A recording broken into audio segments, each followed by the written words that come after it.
오늘 오후에 진행되는 이 변론기일, 10번째 변론기일은 오후 3시부터 시작이 됩니다. 기존에는 2시부터 시작이 되기도 했었죠. 자, 그런데 오늘이 이 마지막 증인 신문 자리가 될 것으로 예상되고 그래서 저녁 늦은 시간까지도 증인 신문이 계속 이어질 것이라는 예고가 이미 나왔습니다. 오늘 증인 신문에서 눈길을 끄는 건 단연 이 출석하는 3명의 증인입니다. 자, 출석하는 3명 모두 국회와 수사기관 등에서 윤 대통령에게 가장 불리한 증언을 했었던 바로 그 3명이죠. 윤 대통령으로서는 이 증인들의 기존 진술 자체, 신뢰도를 흔들어 놔야 탄핵 심판에서 유리해지는 상황이 되는 겁니다.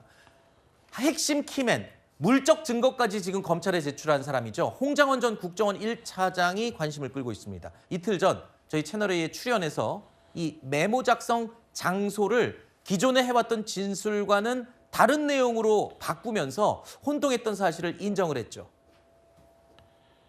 방첩사령관이 명단을 불러주는데 책상에 앉아서 여유 있게 적었던 부분이 아니라 당시 구청원장 관사 입구에 있는 공터였기 때문에 11시 6분에 국정원장 공관 앞에 어두운 공터에서 급히 썼다라고 했는데 청사에 있는 본인 사무실에 있었습니다. CCTV로 확인을 했습니다. 5차 변론 시에 헌재에서 오해 소지가 있었습니다. 22시 58분에 공관 공터의 사항과 23시 06분에 직무실에서 서서 받아 적었던 사항을 다소 혼동해서 진술했던 것도 사실인 것 같습니다.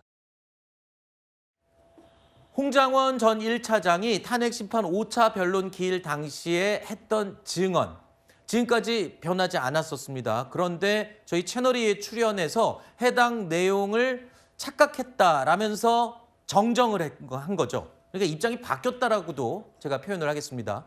자, 오늘 헌법재판소에서도 이 부분이 쟁점이 될 수 있을 걸로 예상이 됩니다. 자, 그런데 국정원이 CCTV로 확인을 해봤더니 홍장원 전 1차장이 번복했던 그 진술 자체도 사실은 다른 점이 실제 내용과 있다라는 것으로 지금 알려지고 있습니다. 홍장원 전 1차장, 여인영 전 방첩사령관과의 1차 통화가 이뤄진 장소도 원래 국정원장 공관 앞 공터가 아니라 집무실이라고 바꿨고 또 국정원 CCTV에서는 이미 공관 쪽으로 향하는 모습이 포착됐고 자, 두 번째 통화는 공관 앞 공터에서 했다는데 글쎄요, 건물 내부 이동하는 모습 포착됐다.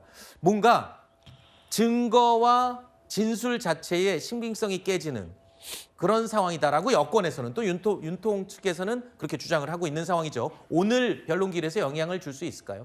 저는 저분은 이제 국회 소추단이 오히려 더 오늘 그 증거의 신빙성을 입증해야 되는 상황으로 바뀐 거죠. 오히려? 그렇죠. 왜냐하면 메모에 대해서 아직 헌재도 증거 채택을 안 하고 있거든요. 그만큼 헌재 재판관들도 저 메모가 왜 작성됐는지, 메모에 기재된 내용이 맞는 것인지 여기에 대해서 이제 의문을 아직 갖고 있다는 거예요. 자, 자세한 내용은 뭐 홍장원 씨의 말씀대로 기억을 되살리기 어려울 수도 있어요. 그런데 크게 이 두 가지는 기억을 되살리기 어렵진 않죠. 첫 번째는 본인이 어디서 메모를 작성한 것인지는 몇십 몇 분 상관없이 이게 국정원장 공관 앞, 그러니까 밖에서 했느냐 아니면 실내에서 했는지는 사실 이거를 헷갈린다는 거 어렵습니다. 네. 왜냐하면 본인이 메모를 흘려 적었기 때문에 급한 상황이라 바뀌었기 때문에 흘려 적어서 그거를 다시 한번 보정시켰다라고 얘기를 하고 있기 때문에 아니 밖에서 메모를 적은 것인지 아니면 청사 내에서 적은 것인지는 이것은 헷갈리기 어려운데 이것을 왜 헷갈렸는지 그럼 헷갈리지 않았다면 이것은 의도적으로 다른 말씀을 하신 거잖아요. 그럼 왜 다른 말 했는지에 대해서 본인이 신빙 있는 내용의 증언을 하지 않는다면 아마 헌재 측에서는 저 메모를 증거로 채택하기 어렵지 않을까 이렇게 생각합니다. 홍장원 전 차장의 진술이 바뀐 부분 그리고 메모에 대한 논란은 이미 나왔었고요. 지금 이렇게 얘기합니다. 오히려 국회 측에서 오늘 헌법재판소 심판에서 입증을 해야 되는 상황이 바뀐 상황이 됐다 이렇게 얘기를 하는데요.